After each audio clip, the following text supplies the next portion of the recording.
Zonja dhe zotri, drejt për drejt nga studiot e Syri Televizion, Dojna Mema dhe Florian Binaj prezantojnë Piranjat Show! Mbrëma Dojna. Je bërë si një gjete e bukur që lulëzon në pranverë. Shpërthej sythi, tash s'diku do m'dali trëndafili, nuk e di do. Ja, në majtë të kokës. Mbrëma dhe ti e bërë shumë Faleminderit, të shkon e zeza. Mbrëma dhe ju miqi po na shihni nga ekrani dhe faleminderit që keni ardhur në këtë orë me Piranjat. Tani, do e fillojmë këtë emision sot me diçka shumë serioze. Sepse këtë javë është rënditur qetësia e kryeministrisë. Sepse Rai 3 në një investigim një orësh të kopsitur jashtëzakonisht shumë bukur, me fakte dhe dëshmi, hodhi dritë mbi projektin e dyshim financiar të kampit të migrantëve në Shëngjin dhe në Gjadër. Dhe ndër të tjera, hodhi dritë edhe mbi problematikat e korrupsionit, drithijet e drejtësisë së re dhe lidhjet e qeveritarëve të lartë shqiptarë me mafian. Mirë po, gjithçka që u tha aty, ne e dinim. Tani lind pyetja, pse duhet presim që të vinë të huajt ta na e thonë që ta besojnë? Ka media dhe gazetarë shqiptarë të pavarur të cilët kanë prodhuar investigime shumë të mira, por ne gjithmonë kur na e thon të huajt na duket më e besueshme, më e vërtet. Kjo ndoshta sepse kryeministri e ka thënë me qindra e mira herë që mediat shqiptare janë kazan, dhe sado i pavërtet të jetë ky pohim, aq herë sa është ngulitur në mendjen e shqiptarëve. Sikurse dihet që edhe mediatona kanë plot mëkate. Dhe nëse je një media ose një gazetar me skalet në dollap, siç është shpreha e huazuar nga italishtja, edhe kur thua të vërtetën, të shohin një çik me mosbesim. Të hedhësh poshtë investigimin e Rai 3, që është një media kaq serioze, do vërtet guxim. Ndërkohë që në Shqipëri e vetmja media e cila e transmetoi këtë investigim kaq të rëndësishëm të Rai 3 ishte Syri TV, dhe ky menjëherë u sulmua nga propaganda. Filluan këto kërcënimet me hedhje në gjyq. Njësoj si me investigimet e gazetës gjermane Bild, që rrezikojnë të ngelin thjesht fjalë. Mjafton të mbushen këto kanalet e propagandës me frazën gjyq, sepse për fatin ton të keq e për fatin e mirë të atyre që qeverisin, ashtu siç raportonte edhe materiali Rai 3, Shqipëria ka plot idiot të dobishëm që duan të besojnë që ne rrethohemi gjithkohës nga armiqtë e egër dhe jemi vendi më i lumtur në botë. Lumë ne që kemi atë e mirë ai që na ka neve. Ne kemi fakt se fatin shumë të keq, duket sikur ambasadorët e huaj nuk dinë, nuk dëgjojnë, nuk shikojnë, ose bëjnë sikur nuk dinë të bëjnë asnjëra nga këto. Tashmë ka një rëndësi shumë të madhe ky investigim i Rai 3, sepse e gjithë bota e mori vesh se çfarë ndodh në Shqipërinë tonë, përtej perdes së propagandës. Bravo Rai! Je suis Rai 3. Kështu e thon frëngjisht? Është tjetër kanale ai. Po, okay. Tani, para disa javësh dashur miq, folëm për linjët të trafikut të palishëm të emigrantëve. Dhe kjo puna e emigracionit klandestin tranzit nga Shqipëria pas ka qenë një thes i madh që sa herë hap grykën vetëm nxjerrën, çfarë nuk nxjerr nga brenda. Dhe në fakt nga investigimi ynë Flor nuk është thjesht një thes, po janë qese me para. Dhe piranja jon, Eraldo Arlicaj, do të zbërthej me detaje e me fakte, dokumenta rrënqetëse, skemën e trafikut të emigrantëve që ra edhe në rrjetën e Spakut.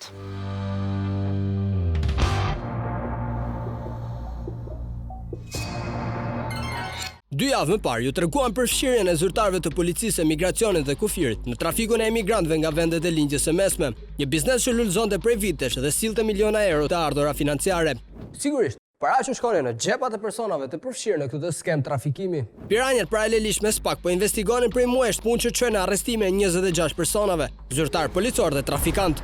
Mes qindra emigrantëve të ligjshëm që vinë në Shqipëri për të punuar, ka shumë prej tyre që shohin vendin tonë si një trampolin drejt Europës. جينا ألبانيا في عام 2016 وحنا أصحاب المشروع نفسه اللي عندنا مكاتب وعندنا كل شيء صار يتم الرفض على جميع المعاملات مالتنا ومن ثم يعطون لهم هم وعائلاتهم يعني المتواجدين في الجوازات زين بدون ذكر اسمهم. Ky zotëri quhet Talal Alali dhe ka ardhur nga Dubai në Shqipëri në vitin 2016.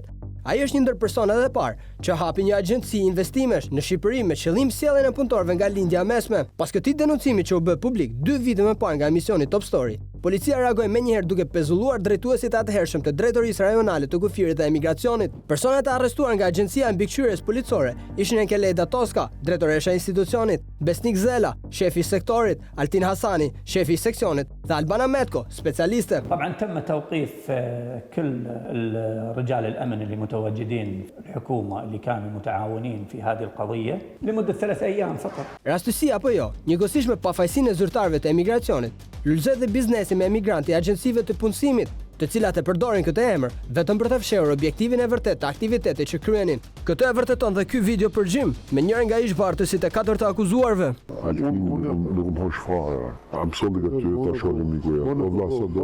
Ban kontrollin e bona kontrollin e kam nis. Po, shumë bukur. Dhe sa më thamë, ta shkon ta ty do të vini. Ja unë më tha, do vini miku jam, thamë shkojmë ja ban kontrollin i plotësojm kushtet. Kam shumë shokët e mi këtu në Shqipëri, kanë hapur kompani. E shikoj unë sa ata sinin shumë punëtora, shumë vete. Edhe unë kur e sem si ju vaj fut në kuriva as e din as Shqip, as e din as ligje, as gjë. Ne ikëm sa mua, kemi lizet me Altin Hasani është të migracionin në Lapraka. A im sa mua dita e pari janë futur atje brenda, kanë folur ma im anglisht. A i ka thënë, leni pasaporta këtu, 2.000 euro deri 3.000 euro. Vetëm për një person për të fut në Shqipëri. Who are these people and how much you need to pay? 5,000, 6,000 euro. Like 6 million, 7 million. I know the name. Yes. Some guy, his name is Altin. Kemi denoncim për ju në lidhje me sa i përket agjencive të cilët marrin punojës nga lindja mesme. A keni ndikim në këto viza? Jo. Lutem, nuk jap dot komunikim. Kush ka ndikim? Lutem, nuk jap. Sepse kanë thënë që jeni të përfshirë edhe keni ndikim favorizoni persona apo agjenci të ndryshme. Në mënyrë kategorike. Lutem, nuk jap komunikim për A keni persona që i kontrolloni dokumentat? Lutem, nuk jap dot për mediat. Lutem. Përgjigjem pse s'po. Lutem. Lutem. A keni frikë se mund të bini pre e ligjit Lutem. pas veprimeve që keni bërë? Të lutem. Dhe hetimet të spakut? Lutem. Çfarë ndikimi keni te Altini që është edhe drejtori kryesor? Lutem, nuk kam komunikim. Nuk keni komunikim fare? Komunikim të Altini. A keni pritur persona, a keni folur që të favorizoni për viza e punës? Lutem, jo. S'është e vërtetë? Jo, s'është e vërtetë, po. Po nëse kemi me video të faktuara? Të lutem. Nuk Po i përgjigjem unë. Të lutem. Një përgjigje. Në vijim të këtyre denoncimeve, SPA ka lëshuar 26 urdhër arreste, duke vënë në pranga edhe zyrtar të lartë të emigracionit të lidhur me trafikimin e qenieve njerëzore. Kuptohet që nuk mungonin emrat e Altin Hasanit dhe Edmond Braus, dy protagonistëve të investigimit ton. Po kush janë 26 personat të arrestuar nga SPA? Çfarë roli kanë dhe cilat janë provat që i kanë quar pas hekurave? Gjykata e posaçme e shkallës së parë për korrupsion dhe krim të organizuar në seancën e datës 10 prill 2024 caktoi masën e arrestit me burg për 21 persona, arrest në shtëpi për 4 persona dhe detyrim paraqitje dhe pezullimin e ushtrimit të detyrës dhe shërbimit publik për njërin prej tyre. Kjo është lista plot e personave të përfshirë në këtë grup të strukturuar kriminal, siç e përcakton dhe akuza zyrtare ndaj tyre. Në këtë listë për 26 personash, vëmendjen më të madhe e marrin zyrtarët e policisë, të cilët kanë luajtur një rol kyç në këtë grup kriminal. Por si operoi për sjelljen në Shqipëri të emigrantëve kryesisht nga Bangladeshi? Sipas akuzës, grupi drejtoi prej të hetuarve Endri Seiti dhe Luan Tafalla, të cilët nëpërmjet agjencisë së punësimit Intercontinental Link (SHPK) kishin krijuar lidhje me shoqërinë tregtare Max Shoes të italianit Antonio Specchio, Kerem Confeccione me administratore Giulietta Chopin, Konversimi Adriatik me pronar Artur Matën. Këta persona kanë kryer aplikimet për leje unike për punësim për shtetasi që vijnë nga Bangladeshi. Një procedurë krejt normale, sikur të ishte e vërtet. Sepse në realitet, procedurat kanë qenë krejtësisht fiktive, pasi qëllimi i tyre nuk ka qenë punësimi i këtyre shtetasve, por hyrja në Shqipëri dhe më pas kalimi ilegal drejt vendeve të Bashkimit Evropian. Pra, thënë shkurt, përdorimi i territorit shqiptar për trafikimin e këtyre fatkeqëve. Një skem që ka funksionuar perfekt pasi vetëm për një periudhë 6 mujore, 2023-2024, 253 shtetas nga Bangladeshi kanë kaluar ilegalisht kufirin shqiptar, kundrejt pagesave të majme nga 4.000 deri në 7.000 euro për të shkuar drejt Europës. Por roli i drejtorisë emigracionit dhe kufirit kush ishte? Bazuar në procedura standarde, ky institucion ka autoritetin për pajisjen me leje qëndrimi në territorin shqiptar të këtyre shtetasve. Dhe sipas dosjes, dy personat kyç në dhënien e lejeve nga ana e kësaj drejtorie ishin Altin Hasani, me detyrë specialist, dhe Edmond Braha, shef seksioni. Hasani kundrejt përfitimeve monetare, dyshohet se ka ndihmuar dhe lehtësuar kalimin e të gjitha fazave dhe ka garantuar viza për emigrantët nga Bangladeshi, ndërsa Edmond Braha ka ndihmuar duke kontrolluar dhënien e lejeve të qëndrimit për personat e pajisur me vizë, duke mos kryer raportimet për katse. Ai ishte lidhja kryesore e Altin Hasanit brenda drejtorisë emigracionit dhe kufirit. Sot njerëz tjerë, është makes. Ku i ka mua do folastin. Ai e takova gërisht. Ka shkok e ballni. Po me po kontrollin. Po se po. Mu me po kontrollin. Thash sa lek do?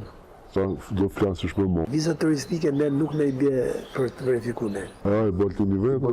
Bëjnë vetë atë, nuk na dinë ne. Që çfarë më thotë më bëj. Por a ka pak prova konkrete që vërtetojnë bashkëpunimin e zyrtarëve të policisë së shtetit me Endri Sejitën dhe Luan Tafallën, që konsiderohen si koka të kësaj linje? Për këtë, faktet nuk mungojnë. Me datë 21 tetor të vitit 2023, Endri Sejiti dhe Luan Tafalla kanë takuar rreth orës 20:37 të mbrëmjes në një nga baret e kryeqytetit Edmond Brahen. Ata kanë biseduar rreth 40 minuta me njëri tjetrin, deri kur rreth orës 20:15 Sejiti dhe Tafalla largohen nga ambientet e lokalit.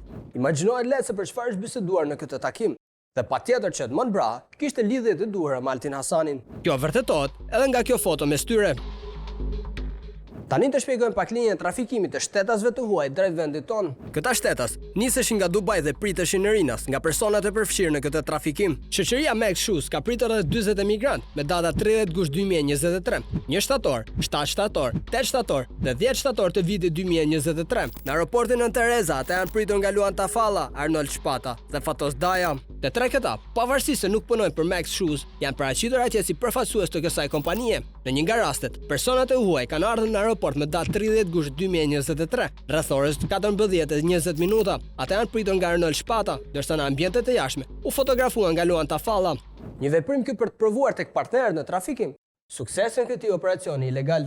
Pasi janë fotografuar, personat e ardhur në mënyrë ilegale putën në fugonin e kompanisë Sula Altrans në pronësi të shtetasit Artan Sula. Mjeti ndalon fillimisht me të huaj në një restorant pranë qendrës tregtare City Park. Emigrantët më pas qëndrojnë të fshehur për 2 orë në një zonë të hapur para ambienteve të lokalit, derisa aty shfaqet shtetasi nga Bangladeshi, Alok Mitra, pjesë aktive mjaft e rëndësishme e kësaj linje trafiku. Me ardhin e mbrëmjes, shfaqen makinat që marrin emigrantët për të nisur më pas drejt Kuksit. Pra një grup emigrantësh të cilët vinë në Shqipëri të kontraktuar nga Max Shoes dhe supozohet që të nesërmen të nisnin punë në këtë kompani, drejtohen menjëherë drejt kufirit verilindor të vendit me synimin e qartë për të marrë rrugën drejt vendeve të Bashkimit Evropian. Nga hetimet është zbuluar se drejtuesit e këtyre makinave janë Bukurosh Muja, Shkelzen Matmuja dhe Faik Matmuja. Lëvizja e emigrantëve u bë me qëllim arritjen e kufirit të gjelbër të Kuksit. Drejtuesit e mjeteve siguronin kalimin e emigrantëve në kufirin e gjelbër drejt Kosovës dhe më pas riktheheshin në Shqipëri. E njëjta skem është përdorur edhe në datat e tjera të verifikuara. Shumat e përfituara nga kjo linjë ndaheshin mes personave të përfshirë. Mes tyre, edhe Altin Hasani, I cili është treguar shumë I kujdesshëm që të mos takohen në vende të hapura me Endri Sejitën dhe Luan Tafallën, por I ka pritur në shtëpinë e tij. Nisur nga përgjimet ambientale të datës 26 shtator 2023, në zyrën Intercontinental SHPK me pronar Endri Sejiti, janë numëruar shumat e përfituara nga trafiku. Luan Tafalla, me pas me një qese kartoni, ka hyrë në pallatin ku banon Altin Hasani për t'i lënë këtij të fundit pjesën e tij. Nga përgjimet e përfshira në dosje, Tafalla dhe Sejiti I drejtoheshin Hasanit me nofkën miku jon. Kjo aferë me Smiq duket se ka funksionuar mjaft mirë për një kohë të gjatë, por jo gjithmonë. Gjëra shkojnë sipas planit. Në rastin ton, personat e përfshirë në këtë linjë trafiku kanë patur përplasje mes tyre se kush do të jetë personi që do të takojë Edmond Brahun. Biseda telefonike e datës 17 nëntor 2023 zhvillohen ndërmjet Endri Sejitit dhe Arba Hysendharit. Te ikim te Mondi? Nuk vi te Mondi unë. Me një këmbë. Hajde të lej atje dhe ti iki unë. Shko pyet e ti se mua nuk më lejohet ty brenda. Pse nuk të lejohet ty? Ti I një përtac, një d***s. Nuk takon as lloj robi. Shko takoj e Mondi vet. Ja ti shkruaj Mondit unë. Qa jam unë, qa jam? Ksie. Më kërkojnë lek, ty nuk të kërkojnë lek. A, të shkoj unë, a? Po jo, mor zotri, të shkoj Lani. Të shkoj Lani dhe ti. Kjo bisede transkriptuar është një element tepër I rëndësishëm në duart e grupit hetimor të kësaj çështje, e cila ka të përfshirë një kategori shumë të gjerë personash, nga punonjës policie, biznesmen, e deri tek shtetas të huaj rezident në Shqipëri. Sidoqoftë, duhet të rikujtojmë se 2 vite më parë, Altin Hasani dhe I gjithë grupi I tij po liruan brenda disa ditësh, pavarësisht se kishin të njëjtat akuza. Në ndryshim nga hera parë, kësaj rradhe, dosja është në duart e Spakut.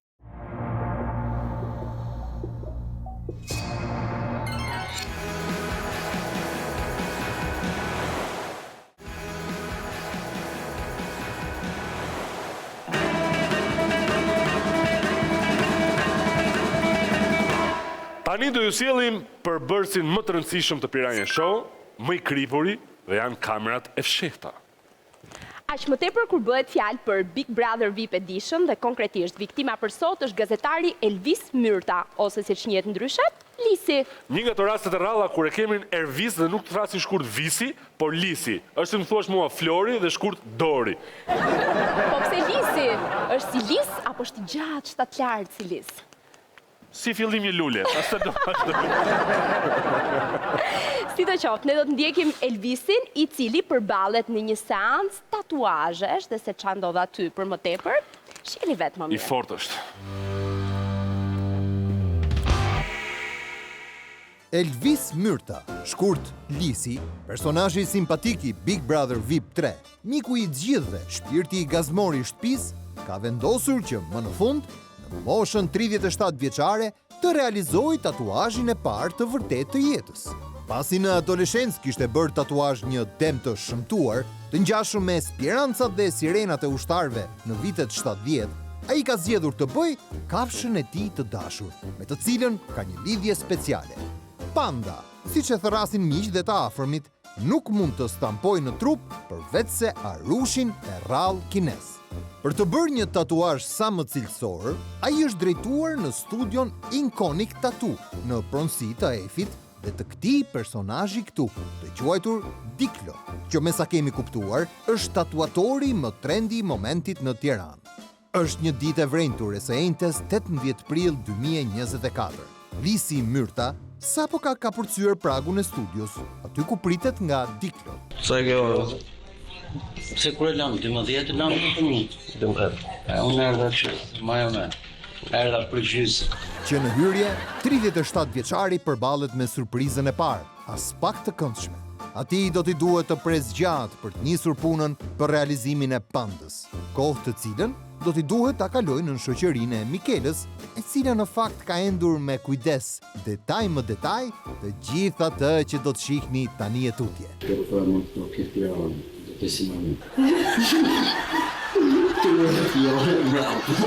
Përpara se të bëhet tatuazhi, gjërat duhen bërë të qarta. Një panda tashmë është një trend i konsumuar. Me mira njerëz në të gjithë globin kanë një panda si tatuazh. Ndoshta është më mirë një kafshë tjetër shumë e dashur australiane. Po s'do ajo, unë them koala, ai thot panda. Ai se të shofi një kështu. Po pse në moment fumi do të ma futesh me koala? Po të ngjarë më shumë, po. Po të provoj njërë këtë. Edhe pastaj të marrë gomë të afshi me gomë. Shefu da dyshim, se për t'ishim gjithë për koale dhe pandë. Ore, nga më the qa duash, unë këto kam bërë. Po i, po du pandë. Shkaku i vërtet i pritjes është një tjetër kliente e cila ka zënë poltronën. Apo të marrë gocët. I dhe ka dhe një qikës me një të kinetë shumë të ndarë. E kështë dhe këtu dhe është dhe, që me ka qikë dhe ta. Unë këtu e kam përë. Një lisi me recipeta do dukej paka shumë kështu. Pas plot 90 minuta pritjeje, më në fund ka ardhur radha që lisi të ulet në poltronën e tatuazhit. Ku ke recipeta tu? Ja, dhe shumë këshu, qaj quhet kjo? E po pse koalën të më stamposh me vërtet o burë? Po bëj pandën e po. Ja dalë shumë në modë koala, se pandën e kam bërë gjithë. Jo, e lajë, duhet të plëso. Se më la se përqenë në koala. Jo së përqenë, po më duhet më kanë qënaj. E kam këshu si njëtë ti. Po në rrëve mëndje? Jo, ma atë do bëjmë pandën, po do këtë ma shokë. Ore, këtë do bëjmë, ola. Jo, më për zotin, jo këtë. Po, dhe të për e bukur, seriosisht e ke. Po, jo, më se... Shqive dhe pasqyra. Për zotin të pandë. Diskutimi për koalën nuk është se i pëlqen aq shumë lisit, i cili me durim mundohet ta bind Diklon që është më mirë të bëjnë pandën. Insistimi i tatuatorit e detyron lisin të hedhë një ide që mund të lërë të kënaqur të gjithë. Ne bëjmë në krau tjetër pastaj. Se? A bëjmë në anë tjetër.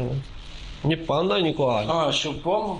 Me një gomarë të i portë dhe. Pavarësisht kësaj batute që është demonstrimi hapur i pakënaqësisë personazhit ton VIP, Diklo rikthehet te diskutimi i koalas. Por edhe një herë, me shumë durim, lisi shpjegon se lidhja e tij me koalën është totalisht inekzistente. Dhe s'ke besim të kun? Kam besim të ty, po nuk më lidh gjë me atë, këtu. Po ti s'di asgjë për atë? Po nuk më lidh gjë për. Po me këtë qatë lidh? Me këtë më lidh një gjë. Të do bëjmë, sigur. 100%. Për ata që se din, lidhja e Lisit me Pandën ka rënë shumë të thella, aq sa miqtë e tij ngritën një dron dhe bën bluza të stampuara me Pandën, që personifikon gazetarin 37 vjeçar të Kronikës.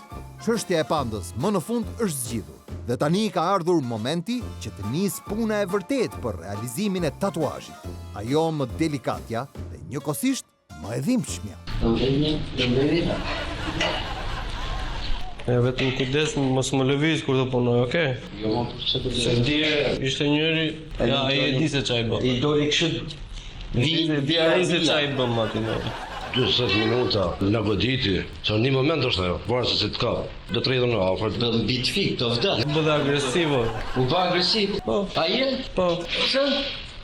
Se s'duron dhe olla. Po ja, kur unë po të përra, do vetëm këtë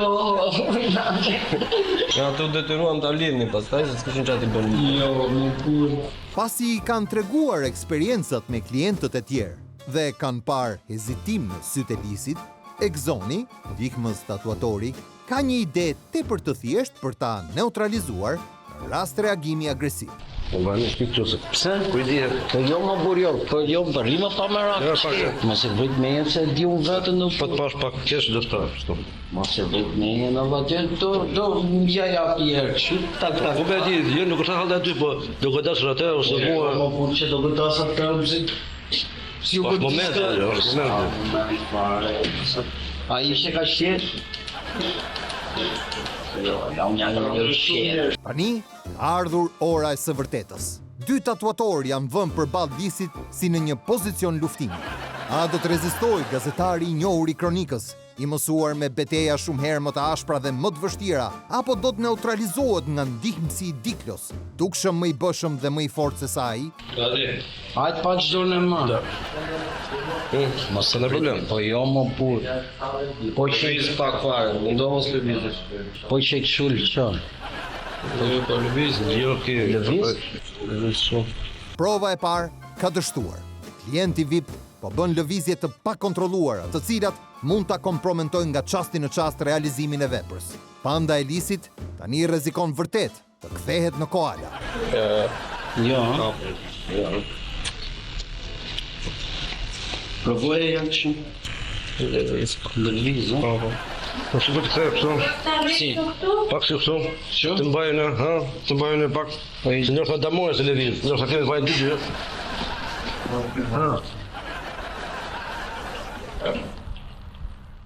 Për momentin, gjërat duket se janë stabilizuar dhe tatuazhi i Lisit po nis të marrë formë. Por duket se nuk është e thënë që gjërat e ecin aq mirë. Një personazh i paftuar shfaqet papritur dhe nuk pyet as pak për rregullat e një studioje serioze. Ku është ky djali? Si e ka lut? Si e lali? Mi ke bërë çunit një tatuazh. Se tatuazhi kam bërë? Djali është 16 vjeç. E disonën mosh, është tur për dhëmje shiku kush. Ja ma trego. Qa më këtë tatuazh? No, këtë quni, perdi me babën këtë. Zotni, unë e baba i tina. Si të erdhe me tjetër? Atë më tha, do ishte Skënderbej, pastaj i baba i tha bëj këtë gocën me jashtë. Po pse tash ki dyshim ti se si baba i çunit? Më tregoj dokumentat më. Po zoti më do lërmëri policin tani, e gjithë thini për mërma. Lërmëroje. Do lërmëri policin gjithë thini për burg. Më bë mua çunit 16 vjeç tatuazh me gjë, kjo është çanshtaj. Duhet ja heq çunit tatuazhin sa më shpejt. Ndryshe unë ta bie policin tani. Po, ne mbulojmë, s'është problem. Jo më ja heq fare, jo më mbulum, më heq fare. Ne fare se ja heqim vetëm me mbulum. Unë do ta thras policin tani. Nuk bëhet se do i çoj në burg, gaja goca gjërt e ti. Pasi ka kërcënuar me burg të gjithë të pranishmit, në shikimin e habitur të Lisit, babai 16 vjeçarit që ka bërë tatuazh me femra nudo, largohet dukshëm i acaruar. Kena i vllaj që të ngjanë se ka armë xhaxhaj. Po ti një dy kësaj pandës bidon babin e nesër. Pastaj dash në orë pas fiksi. Çes bëra kjo, çes do vllaj. Pavarësisht ndërprerjeve, puna për tatuazhin me panda vazhdon me intensitet. por duket se Lisi ka një tik nervor që i lëviz gjatë gjithë kohës dhe që po i prish gjithë punën Tiklos. E të lëviz prapë plak. Po i si do mundohen ta shtrëngoj. Po e shtrëngon bëhet më keq. Nge pak dorën. Okej, vole tani. Okej. Jo shtrëngoj. Jo ka të se do ja bëj shpejt tani. Okej. Problemet të këtij lloji janë vërtet me pasoja, prandaj ndoshta është më mirë të merren masat menjëherë. Lëviz pa shumë fare. Merr atë më mirë, valla. Merr atë më mirë. Sigurisht që çikolali.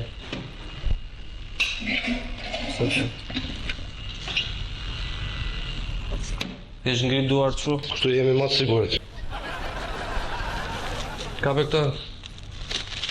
Rrotulloj.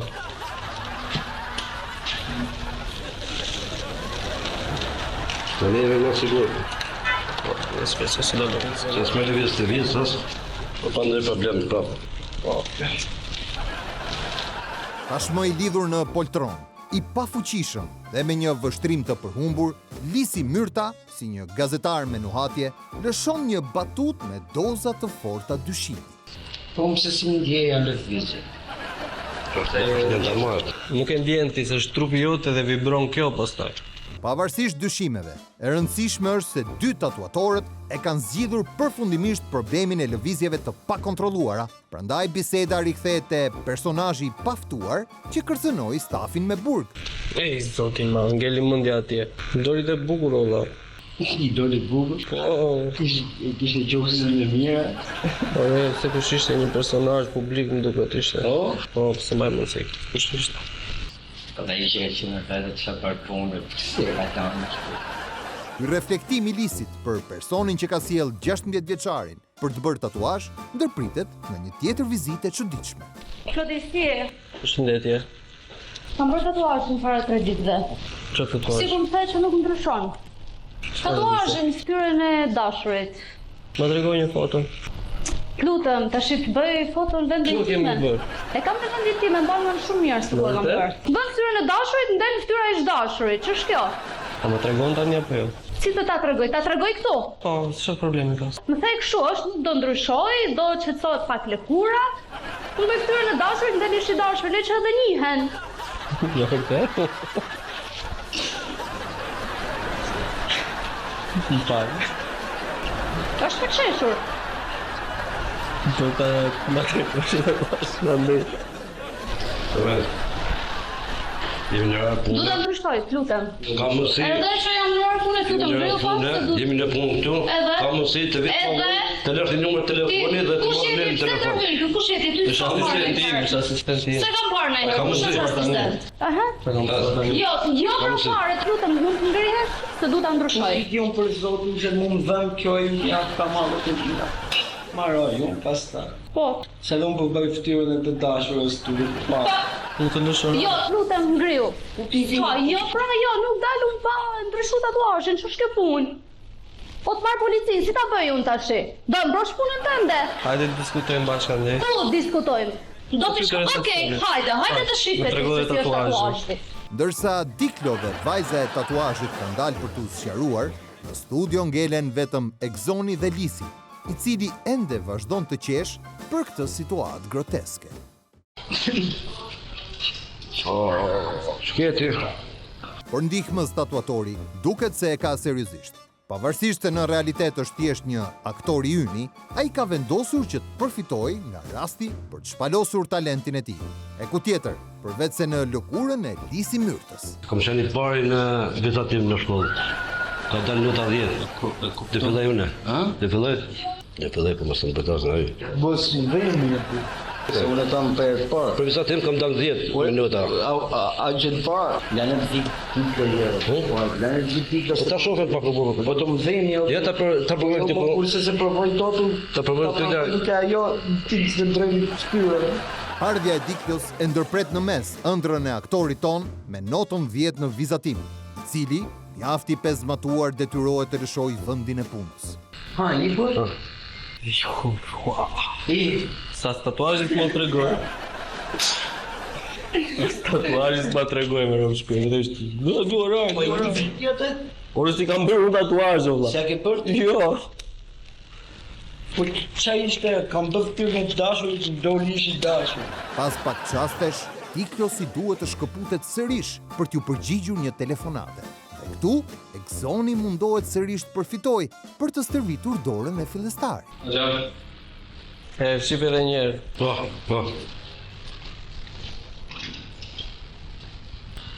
Vado. Aspetta, shqipe dhe. Nuk ka problem. Jo, mos ka problem, shqipe ti. Shqipe. Me të rikthyer, Tiklo përballet me një surprizë as pak të këndshme. Ndihmësi i tij e ka bezdisur vërtet klientin VIP. Aq sa për herë të parë, ky i fundit reagon dukshëm i mërzitur. Qa është ajo mu? Ua, ky në rregull. Jo, mos e s'është në rregull. Ishtë në rregull ti? Kishtë në problem? Jo, është në rregull para. Ik pi një cigare ande. Ti, në rregull. Në rregull janë. Jetë kultura i humori statë, dhe të këtë. Exoni rikthehet me ide të reja dhe gjëja e parë që bën është të krijojë afrimitet me Lisin. Ta pa i foto poshtë. Ta ban dalin jo të foton të direkt. E bani qik vetë se unë sëpë s'po e shtyptët? Typer. Tiklo ngrihet edhe një herë nga vendi dhe ndihmësi i tij ka vendosur që më në fund të vërë në zbatim planin që kishte në mend sapo kishte parë Lisin. Miramo, me vazhdo që... Po. Po, kujdes. Tash puna. Ale. Kujdes e ta e përjetë, të vjetë të këtoj ti. S'ka më zeshën, që se... Të këtoj ti, thët, po qa është këtë 2 ditë ka se ka fillu punë, edhe kërkon edhe lek. S'ka më zeshën. Me të ndajtën, e ku ki qenë me nga... Ki përshirë moshë dhe moti aty, ta vetë vetë të më zhjesh punë, e për s'pas kjas ti. S'ka më zeshën. Një zetë kërkoj ti, e vërë. Do të një shpion. Ne do t'i ke shpi. Së mbas dora... Desmate se shpare të Po, pa problem, se... Ja, se provizativ janë njështu e po. Po për më ndër në për kujdesën, për më është se shu. Se shpare frikë. Vetëm e sta marrë dhe shpi, ha? Mregu do të në Pavarësisht bezdisjes së krijuar, Lisi e ka siguruar ndihmës tatuatorin se i gjithë ky diskutim do të mbetej sekret mes tyre. Por ndërsa dy miqtë e rinj po diskutojnë, në studio vijnë të tjerë vizitor as pak të mirë pritur. Si kaluat? Mirë, nga të timet jemi. Besoj se na mban mend se ishim dhe javën e kaluar. Po, mban. Diklo. Si është bërë me ato faturat, se goca recepcionit më tha që nuk i kishit? Po, në ato po merrim. Ne kishim lënë që do pezulloj si gjë deri në momentin që do bini faturat. Pjella të binë, më konsultojnë dhe iki. Ja sigurt? Të bëjmë një kontroll? Hyrja e 2 inspektorëve vën në alarm të gjithë stafin, që mundohen të fshinë çdo gjurmë tatuazhesh brenda studios. Qa më bëhet, no? Si kaluat? Mirë, si jeni. Qa më bëhet? Po mëse. Qa më mësoni? Tatu. Tatu? Po mëson tatu si ta bësh në lëkurën tënde? Kush ka bërë tatuazhin djalit? Ja, unë tani kam të dhuar, sënë po... Ti kishin duke e bërë tatuazhin? Unë. Po pa ti. Po e bën kjo tatuazhin tek ti? Po pse the po mësojmë? Po dhëmë po mësojmë. Do bësh tatuazhiste? Si do bësh tatuazhist? Po do mësojmë. Po a e di që ky biznes të mbyllet? Kështë mbyllet? Ky biznes? Se është pa fatura, pa kupon tatimor. Ke marrë informacion? Jo, les. Deklaroj e më mirë, thuj, ishëm thjesht duke përvojt sa bojrat të... Qa po mëson ti çfarë të thotë? O zotrie, kupton që ky është skandal si po mëson çfarë të thotë klienti. A je klienti? Ishëm sa bojrat të reja. Po çe? Po nuk kam klient. Po vaj, si e mëson tatuazhin ti, duke e bë ke trupi jot? Si? Se të mësosh tatuazhin du ta bësh ke trupi dikujt tjetër. Jo, thuj vetër, thuj ishëm duke përvojt sa bojrat të reja. Ullur këtu te poltroni klientëve? Lisi Myrta, gazetari 37 vjeçar, i cili të vërtetën e ka mision të përditshëm, sapo ka gënjur inspektorët e tatimeve duke u bërë palë me paligjshmëri. Kjo është e papranueshme, prandaj duhet ta ndërpresim menjëherë këtë farsë. Sa që ke filluar punë tatuazhist këtu? Ue, ma futën këto mua, ue. Hajde me Mikela, hajde. Si unë djeve që repre Piranjën? I mefsht. O, pas kanë ardhë gjithë edhe kjo, o, po.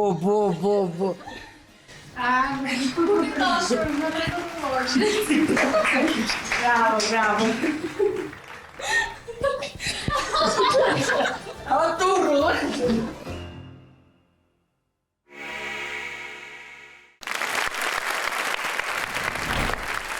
Lisi!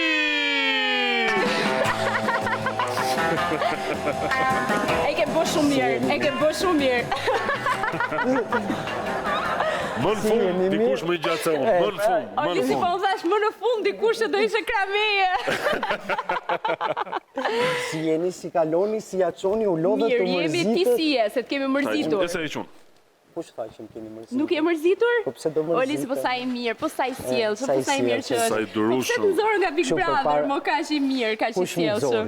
Graciano.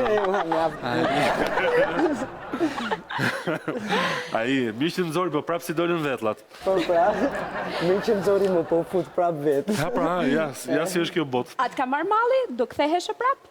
Pjo. Jo, si Pjo na shpjego pak më shumë. Po gjdu më aty, po kanë ankëshin ato, ta vazhdojnë ta marri me i keqi, se të mirë s'ka. Bravo. Unë do të bëj një kompliment për durimin që tregove tek ajo studi tatuazheve.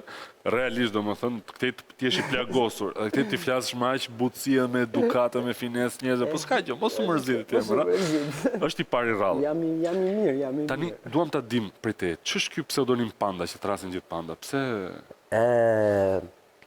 Në fakt nuk është pseudonim, po ja kam vënë vetes atë pseudonim. Po mirë që ke vetë? Okej, më rregull. Ja kam vënë vetes sepse, Florie, unë mendoj që Panda është një nga gjitaret është më të dashurit, më të mirët, nuk të lunë, ka të Terezine vetë, po i shkove, po i lujte me të përshtatet, po si shkove, thot, vazhdo vlla punën tënde. Plus ka bëllë të qumshin Panda, që vdesin gjithë për qumshin Panda. O, Lisi, po, Panda të ashi, hynë e del në spak si puna jota, apo? Vetëm hynë, nuk bëjnë. Po, si është ke puna e spakut, se flitet që ke shumë lidhje? Me spaku? Janë fjallë, më mos u merni me... Janë të shetebe. Ke kursin tënë, ka thënë, ka kursin e vetë, Lisi, në spak. Hyrë dhe del vetëm ka kursia vetë. Ke institucion ka me vërtej njërës që ja vlen t'jen aty, por ka dhe njërës që nuk ja vlen t'jen aty. Pavarësisht reformës që është bërë, ka disa personazhe aty që janë po të njëjtit, por ka dhe shumë personazhe të ri, duke filluar që nga drejtuesi, që unë e kam përshëndet shpesh dhe njepet rasti e përshëndes prap, është duke bërë një punë të madhe, janë goditur disa politikan, grupe kriminale. Jo, më jo. Ne jemi njërës mirë, ma ne nuk ka vjerë radha. Kokën hëngshin, atyre që t'i vjerë radha. Oke, nuk e di qofse e di, por Kina, duke qenë se Panda është kafsha simbol e Kinës, i merr qera çdo pandej që është në çdo kopër zoologjik të botës. Tashi, kush ta merr qera aty? S'kemi për qera. Që do bëjmë aty një koala? Koala ishte për të bërë, po nuk u bë, do bëjmë në inspirancë dhe Florit i me ato gjarë, pra që i bërë. Po, edhe del dikush pas dhe thotë... A mund të ashojmë tatuajin pak të? Të ashoj dhe publiku. E ke rje, po mirë, publiku e di që kur bëhet një tatuaj, e faza parë, ajde, është Panda gangstera. Po e kam bërë këshu për gangstera. Me bambungoj, apo? Me bambungoj, pa tjetër. E kam bërë këshu gangstera, pra sepse ngele mirë, edhe kur ta shof në një herë, kur bëj në një mirë, ta shof në një herë dhe të prito vlat, bëjmë dhe një herë. Vetëm po pive në i ditë shumë, mos shko të bësh fjat. Fjat punta. Jo, fjat Panda. Lisë, shumë faleminderit që ishe me ne. Ti jemi vërtet mirënjohës edhe vazhdo që ndro kështu pozitiv. Shumë faleminderit. Respekte. Një duart në orkidje për Lisin. Bashkë me Lisin në shkojmë në publicitet.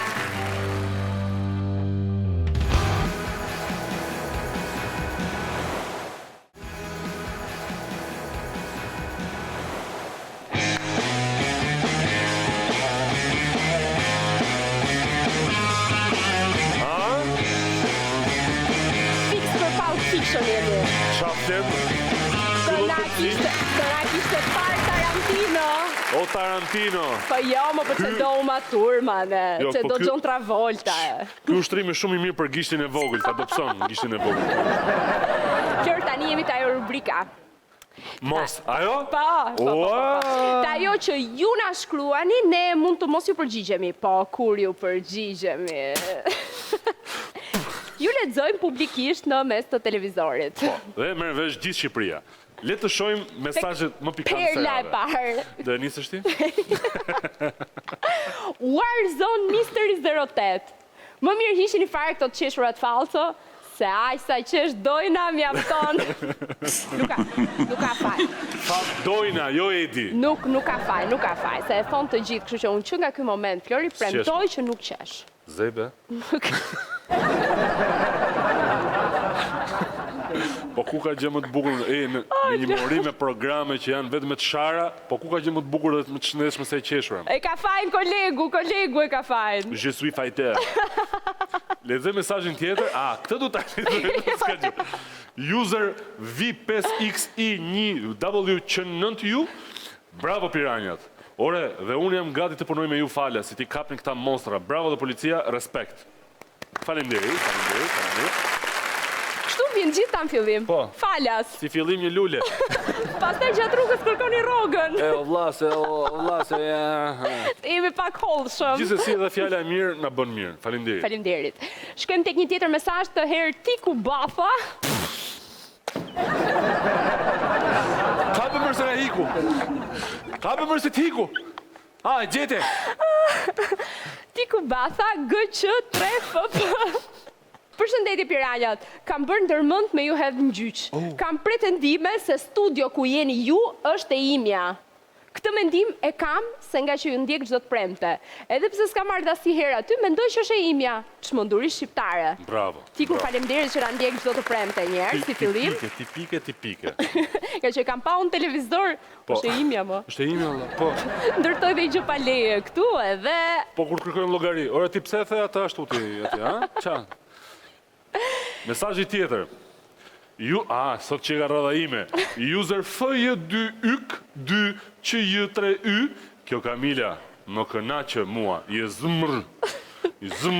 Mos është, është emision tjetër ai, nuk është ky. Është një tjetër emision ai. Kamilën e kemi të mbrojtur nga UNESCO. Kaq për ta. Dhe të zënë, apo jo? Edhe të zënë, po. Kaq ishin mesazhet? Kaq ishin më. Po kaq pas kanë qenë. Kaq ishin më pikante. Këto ishin ato që ka përzgjedhur regjia për ne. Po. Tani, nëse keni parë gjithë filmin 007, bën një betejë me disa të këqinj, disa njerëz që janë kundra ligjit, disa kundra pedal. Dhe ne kemi, siç është 007, ne për kundra pedal kësaj radhe kemi agentin 2200 Sinanaj. 2200 siç është dhe shuma e eurove që i ka borxh dhe nuk e ka shlyer një për kamionistëve të cilit kishte lidhur dhe kontratë pune në Itali. Më duket se e ke fjalën për atë pronarin e kamionistëve me qera që nuk i jep pagat. Bravo Fieri. Shiko, të gjithë mbaj mend reagimin e tij, kur u përball me Matildën tonë, e cila vajti ti bënte një vizitë. Shiko, un kam një pikë të dobët për këta që kur janë siklet, tak, bën sikur flasin në telefon. Kem pas bërë dhe në gjimnaz, vetëm se të vinte telefonin. Ndërkohë që flisin. Ose këta bëjnë dhe kështu, ka një bëjnë sikur janë duke folur për çështje shumë të rëndësishme, sikur po zgjidhin luftën në Gaza. Një sekond. O Netanyahu, një sekond. O Benjamin. Mos ma mbyll telefon. Një sekond. Jam shumë kurioze, sepse nuk e di si do të reagoj këtë radhë, sepse denoncimet kanë shkuar kacafiu, kemi dhe 7 denoncimet të tjera për të. 7 të reja. Pra fix 007 denoncimit të reja. Dhe këtë radhë futën në loj edhe babaj. Fillon dhe kërcënon ai. Po t'lutem. Kur loja bëhet e rënd, më i miri duhet dalë në fushë, dhe zakonisht është babaj. Ndjekim përballjen e dytë që Matilda ka bërë me agentin Sinanaj 2200. Do t'i Sinanaj një përgjithësi do ta mbash, se nuk mund të reagosh në këtë mënyrë, domethënë.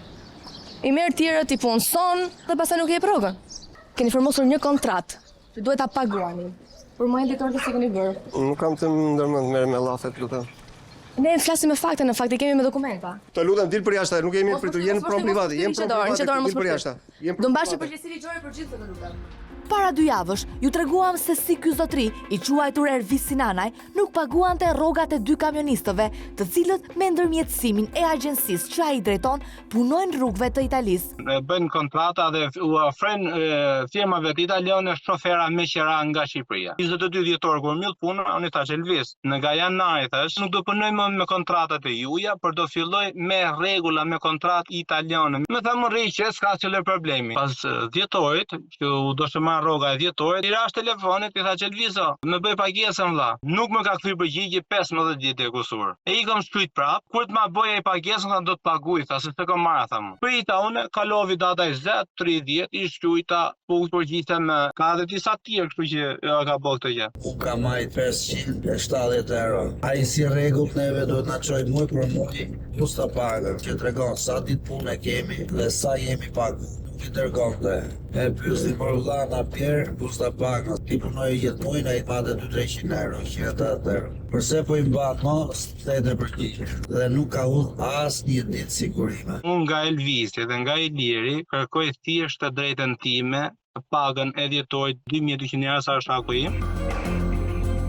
Me njëherë pas transmetimit të këtij rasti, në adresën tonë erdhën të tjera denoncime të kamionistëve, të cilët për muaj të tërë nuk janë paguar nga agjencia që Ervisi bashkë me vëllain Ilirin e drejtojnë prej vitesh. Bajtë 1950 euro për një afat kohor për 5 muaj. Unë jam prishur nga këta në 23 qershor të 2023-shit. Për një arsye se frynte një furtunë në Venecia, mua më ka prishur mushaman. Dhe nga kjo mushaman që u prishti, nga mbajtë 970 euro. Më ka plasur një gomë në rrugë, në autostradë, i kam njoftuar dhe më kanë thënë bëj foto, ja kam bërë foton. Mbasi ka ardhur momenti që të merrja rrogën, më kanë mbajtur 420 euro për atë gomë, që gomës unë nuk kam çfarë t'i bëj në autostradë. Sipas teorisë të 2 vëllezërve, përveç kushteve atmosferike, përgjegjësi e një shoferi shqiptar duhet të jetë edhe gjendja e rrugëve të Italisë. Momentin që ju filluat punë dhe nënshkruat kontratë me këta, ju thanë që nëse kemi probleme të tilla si goma, mushamaja e tjerë do t'i mbajmë nga rroga, e keni gjë të përcaktuar në kontratë?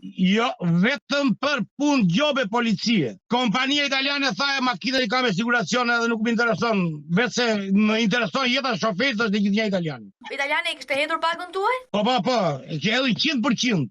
2200 euro që kisha rrogën për të marrë. Për 4 muaj më ka mbajtur këto 1950 euro. Si Arturi, por në forma të ndryshme, e kanë pësuar edhe të tjerë drejtues mjetesh, si për shembull Eduardi, ndaj të cilit me sa duket janë hakmarr se nuk ka punuar të dielën. Me hoqën nga puna se s'ndezë kamionin thot ditën e diel. Nuk e kemi të lejuar me fare të ndes kamionin ditën e diel. Kontratë kemi shtunë diel pushim. Mu gjithsej më kanë ngel 1070 euro pa më dhënë. Ata as na kanë paguajtur siguracione, as na japin prosta pagas, si fare. Përcjellë shumë arrogante, as përgjigjen në telefon, as fe, janë shumë papam. Simas dakordisë që kemi rama ata jemi me rrok bazë, që s'ka drejt me ma hek ditë në punë ai fare. Nuk ti jap thot. Ti mbaj italianin thot ku ta di unë. Unë kisha prova me italianin që s'm ka marrë, thot ai ti mbaj Iliri. Ne kemi bë pazar fare bash. Thot nuk ti jap boça dush thot, pa fat në jetë ku ta di unë, se tip sjellje shumë arrogante. Sinanajt që thon parati ka italianin. Italiani që thot i kanë paguar, nuk duket as pak e panjohur, kjo është që sa puna tha ky shofer. Sepse një gjë e tillë i ka ndodhur edhe Marios, gjë që e detyroi pronarin italian të dërgojë busta pagat që nxorrën zbuluar 2 vëllezërit. Tha Mario, ne kemi bë pagesën, hajde këtu ta verifikojmë. Mario balla me numrin e kartës së identitetit, 2700 euro. Ta çudhroi Elvis ta pagat që ka kaluar për mua. Çfarë përgjigje dha? Nuk e marr më përgjigje fare pas. Duket qartë që kemi të bëjmë me skema të mirë menduara të pronarëve të agjencisë për të përfituar nga kamionistët. Ilir dhe Ervis Sinanaj, unë kërkoj leket e mi nga djesën time, kaq sa kemi rënë dakord. 1070 euro janë. Kam punuar me zotin Elvis 2 muaj. Më kam mbajtur gati gjysmën e rrogës. Rroga është 2500 euro. Mi kam mbajtur pagën e drejtë. Ne duam leket tona dhe sigurimet tona. Se kam mbajtur pa të drejtë. Asnjëherë se mora vesh arsyen sepse mi mohovi 540 euro, disa të bëra gol, disa të mohuara si mësi. Dhe gjëja tjetër që kam mbi 8 muaj sigurime të papaguara nga zoti Elvis. Pronarët italian paguani këto sigurime të detyruara nga firma e zotit Elvis. Dërsa nga ana e zotërisë jo. Me thash edhe këtë muajin tjetër do jem, këto ditët e asaj tha i do të marr shtator. Iku shtatori, i dërgoj mesazh Lirit, do mbahen shumë se ti s'ke lajmëruar që do ikësh fare. Një javë punë i thonë diku te 600 ca euro, 700 euro. Na kanë premtuar 2200 euro, bilet vajtje ardhje dhe të fletur në hotel. Për një shofer kamioni, këto kushte pune do t'ishin paraj sa mbi tokë, por realiteti doli krejtësisht ndryshe. Ka qindra djemnanës se ato mashtruesa kanë marrë në shaf, jo me 2000 e me 3000 euro, po me shumë. Në firma parë më kanë mbajtur 1350 euro. Në firma dytë më kanë një rrugë mujore 2500 euro. Po pse? Çfarë justifikimi? Çfarë thonin? Pse u mbajtën? Ne keni bërë dëm, keni bërë nga tresa, keni bërë këtë, më ka ndaluar italiani, ndërkohë që italiani nuk i ka ndaluar asnjë lek. Pra, italiani e vërteton që e ka bërë pagesën, e ka derdhur? E vërteton. Të vinte një herë në muaj këtu në Itali, edhe thoshte ja 200 euro, 500 euro sa të kaloni muajin. Tjerat do të nisi. Edhe nuk ja jep të plota. Asnjëherë. Nëse ti për shembull se çash e goma, se me kamion çahet goma. Nëse bënte goma 500 euro, jo, do të paguash edhe servisin si ka ardhur, do të bëhen një goma 1500 euro. Pse në kontratë thuhet që ju do paguani pjesën e gomës? Jo. Totali takon një rrugë mujore këtu, i takon ofër 3800 euro. Ervis kërkoi lekët e mia. Nuk të fal kush lekë se un kam lënë kalamaj në shtëpi, po e pala zgjakun këtu. Nëse në rastin e parë kishim 2 denoncime dhe asnjë përgjigje nga Ervisi, tashmë duket se kamionistët e mashtruar nga vëllezër Sinanaj nuk kanë të ndalur dhe një sqarim e duan. Zoti Sinanaj, ju jeni liri? Ç'do duhet të kush jam? Më falni, vllai i zotit Ervis. Po lutem, ju që i keni hyrë në hak shumë kamionistëve të tjerë përveç Marit. Çfarë? Largohu që këtu. Po nuk është regjistruar llogari. Lutem largohu që aty. Hajde flasim që si shke.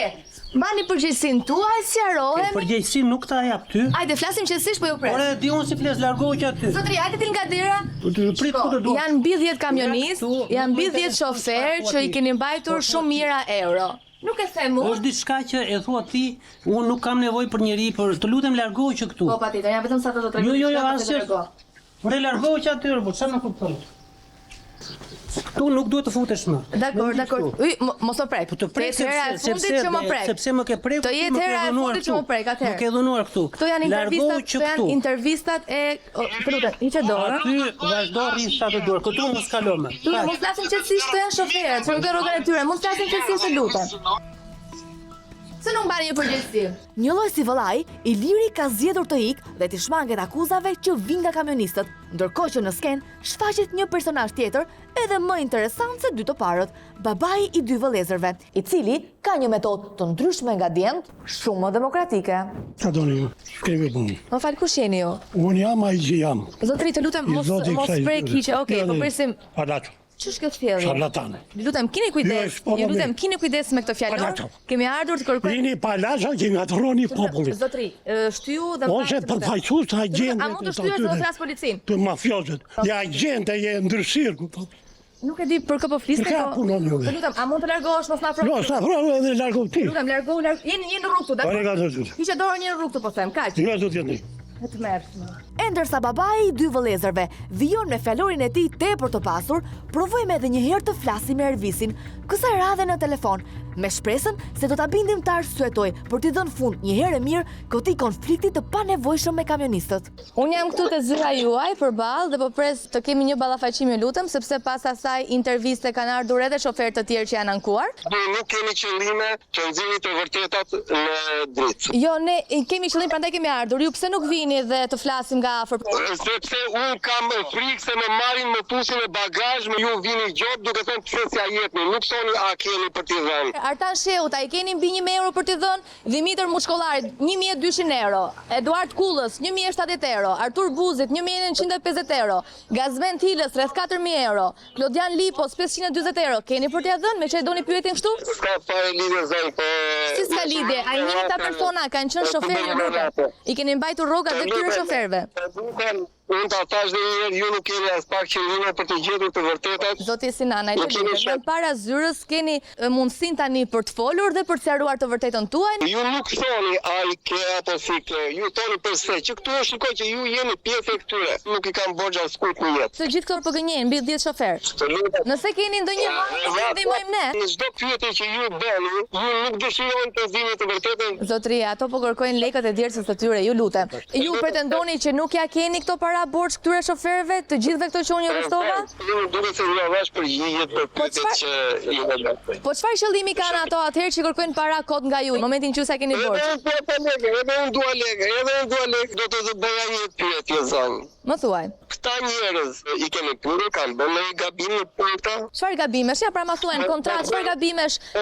Gjobat i kanë paguar. Dëmet italiani thotë që nuk ka problem sepse i kemi siguruara. Tani, çfarë pretendoni ju që kanë bërë gabim këto për ta kuptuar? Edhe në kontratë keni që për këto dëme teknike do mbajnë përgjegjësi, në kontratë se kam lexuar këtë gjë. Dëme teknike, dëme të krijuara me qëllim personal dhe me dëshirë apo neglizhencë personale. Ndërsa ne po bisedojmë pajësisht me Ervisin, babait të tij nuk i del as pak i nati dhe pasi është armatosur, i gatshëm për përballje, hidhet edhe një herë në sul për mbrojtjen e dinjitetit të djemve.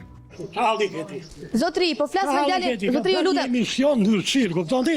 Të lutem, mos më prek, lutem mos më prek. Kishe dorë, mos më mafiozët të Tiranës. Mos më dil mua me shkop, lutem mos më dil mua me shkop. Jam në rrugë, të lutem hiqe ule shkopin, të lutem hiqe shkopin. Lutem hiqe shkopin se do denoncoj tani. Mo hajde me, ka ardhur edhe një tjetër. Ju lutem. Të kemi në shënim. Më keni në shënim për çfarë? Për çfarë më keni në shënim? Po më kërcënoni? Ju denoncoj tani në polici. Kjo është sjellje shumë vulgare, ju lutem dhe as pak e hishme për moshën tuaj. Hajdeni pra këtu sqarohemi, ç'është kjo sjellje? Lutem, po flas me djalin tuaj, ju lutem. Pas dhunës së baba Sinanit, asnjë përgjigje e vetme nga dy vëllezërit. Kamionistët do të vazhdojnë të kërkojnë lekët e tyre dhe Ervisi me Ilirin të mashtrojnë hallexhin të radhës, sepse varfëria nuk përzgjedh dot. Ndërkohë që disa fermerë protestojnë me bllokime rrugësh e me derdhje qumshi, ka disa të tjerë që udhimset edhe lëngu i Shegës dhe e quan në panairin bujqësor të Lushnjës. Edhe ne quam një nga prodhimet tona, më saktë pesticidin ton, ergin. Të shohim se çfarë provokimesh ka bërë ergi këtë herë në Lushnjë dhe ka arritur më në fund të marrë atë dajakun që e presim prej kohësh, në na vimset. Ja vjen këm. Nga çpyll e keni sjell tëm. Nuk e dim nga doli. Është pesticid bio. Unë them që është e shkruajtur me Lali, që ai djalë do haj dajakun. Është e shkruajtur, nuk po. Ta shohim. S'dim gjë, ta shohim. Kemi ardhur në panairin e bujqësisë në Lushnjë për të provuar gjërat më të mira nga e gjithë Shqipëria. Të shohim një herë. Mos janë me ndonjë ilaça, mos janë me të futmea. Hajde, do t'i provojmë, dhe do t'i pyesim të gjithë fshatarët. Shoh që pas keni djath, lloj e soj djathi, më duket vetja sikur jam në Francë. Me çfarë janë këto djathrat? Janë djathra me erza të ndryshme, me boronicë, me sherbel, janë erza që i grumullojmë i marrim bashkëpunim me fermerët e zonës Kelmendit. Kena punishte familjare, punojmë me rreth 40-50 fermerë për gjatë vitit. Unë një djath që do ta marrë, ose këp? Të nuk dion. Shteti ju subvencionon apo ju jep në një gjë? Kooperativa deri diku shteti i subvencionon, por më shumë subvencionin e kemi marrë nga Kooperacioni Italian, nga Komiteti Evropian, sepse kooperativat mbështeten më shumë nga ta donatorët e jashtëm. Aha, domethënë ti për shteti. Ti prodhon vajra esencial. Janë to vajrat esencial. Ato janë vajra me bazë natyrale, rozmarine që i bleni në rrjetet sociale dhe nuk e di se çfarë merrni. Dhe çfarë bën kjo rozmarina tani? Ka shumë veti kurative, janë vajra kurative. Ne përdorim edhe trëndafilin për ekstraktimin e vajit esencial të trëndafilit, profumit trëndafilit. Të gjitha bimët mjekësore që kanë një aromë, kanë një vaj esencial. Vaj esencial është pjesa më e fort e bimës dhe përdoret për gjitha llojet e smundjeve. Për kokën, ka ndonjë bimë? Se kemi gjetë akoma. Keqe kemi punën. Uji trëndafili, po çfarë shiten për shembull? Uji trëndafili është hidratues për lëkuru, përdoret si strukant nga gratë. Mund ta përdorësh edhe ti, po që se trukohesh. Jo, jam grua. Kur të bëhem do të them. Ne vim nga agroturizmi Via Ignatia në Peshin, që është hapur në rish repartin ushtarak. Neve promovojmë gjëra tradicionale, si kalastret, vajin e ullirit, rakinë e rushit. Rakinë, e keni të mirë? E kemi shumë të mirë rakinë, dhe vajin e ullirit e kemi bio. Po lejme vaj lejme që duan rakinë. Rakinë e kemi super të mirë. Ta provojmë një çik rakinë, po ta mbylli kamën, ta provojmë. Po patjetër. A ta marr fare sunat? Po patjetër mund ta marrësh. Se e pi bashkë me plakon. Po patjetër mund ta marrësh. Kjo është 8 djeg të përbëlon, është për burra. Është për burra. Ja, shikohet. Ua! Burri jam edhe unë. Ti mendon se do intimidojsha unë? Kur bepja, unë e ha dhe një tjetër. Jepi. Po kam ha se do vinë një tjetër e do e lesh pa të. Mjaltë selite 100% natyral. Po. Tani si ta kuptoj unë që kjo është 100% natyral, përveç se ma thot kjo. 100%. Se mos është me sheqer. Nuk bëhet fjalë fare, kupton, mund ta marrësh dhe mund të bësh ne vetë AKU-ja e qarkut të Elbasanit dhe Drejtoria e Bujqësisë, një vit po, një vit jo, vjen na merr mjalë për analiza, i dërgon në qendër në Tiranë dhe na kthen përgjigjet që jemi brenda standardeve të çdo gjëje. Po ja sikur ti japësh në një lek ti korruptosh ti ata dhe ta japin analizë. S'kam fare, unë këtë mjalë e shet dhe fëmia im as i 100 vjetësh po të ketë, unë s'dal kurrë në treg. Unë thjesht e mora sa për kështu. Unë quhem Suela Gjinika dhe vi nga bashkia Konispol të fshatit Çiflik. Unë merrem, kam shumë vite që merrem me bletari dhe kam trashëgimi nga babai. Sot unë këtu kam sjell mjaltin Çuka Ajtojt. Mjalt shumë lulesh. Bravo. Me sa lulesh bërë dhe çfarë lulesh? Me 1000 lloj lulesh. Zana është ajo që e bledh. Unë jam bretëresha që po mbaj zanat e mia. Kjo këtu është hoja. Ktu është mjalti që kam shkruar unë emrin tim këtu. E madhe. Dëgjoj. Pyet do shkruaj emrin. Te hoj i bletës. Ore i madh, dëgjoj këtu. S'është çudi e madhe Aderba. Po s'është çudi e madhe. Jo, sa kemi parë që shkojnë te hoj i bletës emrin e tyre me miliona. Po se ke parë është e bletës apo s'është e bletës i shkruar? Se ka dhe produkti si janë bletës. Tani unë nuk di gjë, dëgjoj që këtu tani. Flas për veten time. E dua dhe ajo më tregon dashurinë në mënyrën e saj. Shkoj këtu ulu? Shkoj çka krijuar bleta vet këtu? Formën e zëmrës? Si që ka mu zëmër, më ka dhe ajo zëmër. Ua, e ka bërë për ty këtë? Atë e ka bërë për mua. E ka bërë. Po çfarë produkte shisni ju këtu se shoh shumë unë, po ma mori mendin kjo. Ne kemi prodhuar lëngun e frutave 100% natyral, i cili është i shtrydhur nga fruti shegës dhe futur në shishe në nxehtësi, me arsye për të mos përdorur koncentrat dhe konservant. Po po sikur ta çojnë në një laborator. Ti mund ta marrësh, mund ta çosh, edhe të na kthesh përgjigjen. Do më thënë është e sigurt? Është 100% e sigurt. Mirë pra, kështu po ta bëj. A jep çik? Ta çojmë në laborator. Edhe shifemi pas një jave tash. Në rregull. Tani ky vaj. Po. Është 100% vaj. 100% në bura të bëjmë analizat bashkë tani, hajde. Ta çojmë në laborator. Ta kishim çuar, hajde, na vani. Shikoj tani si është kjo? Ma qofse e një bio, ku ti thon bio, hiqe këtë ato. Shko si doli. Kjo pushi është bio. Pa më tregojnë çik ti mua, ke vënë shiri nga këtu apo janë bio? Jo, valla, janë bio, zëm shirin. Bio, ha? Meri, çoj në laborator. Për zotin. Po çoj. Meri. Sa do? Po vjen se nuk është bio ky. Po çoj. Po sa ti nga prej apo jo? Ai eksportohet jashtë, përderisa s'të bëj unë apo jo?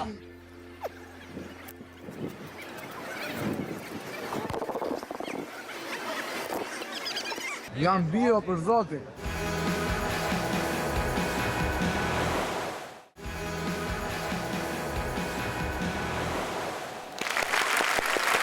Të erdhi dita Florvinaj. Në vërtetë? Po. Jam i pafajshëm. Jo më jo se dita nuk lajmëron kur vjen, ja. Qa? Ja. Më në fund, Erdhi. kam 2 vjet që uroj të tjerët në çdo hapje emisioni, sot më në fund erdhi koha që të urojmë vetveten. Urime dhe gëzuar 26 prillin, që duhet thënë është shumë herë më serioz se sa 1 prilli. Po, është 26 herë më serioz.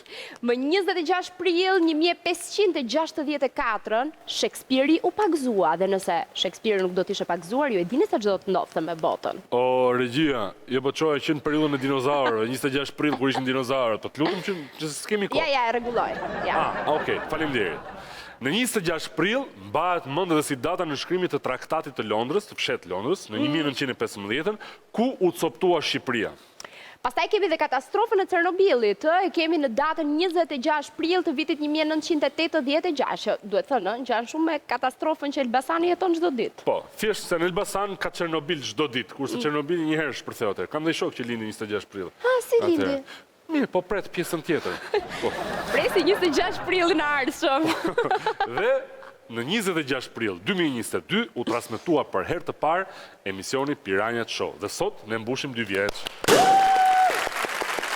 Dhe kemi marrë një ëmbëlsirë.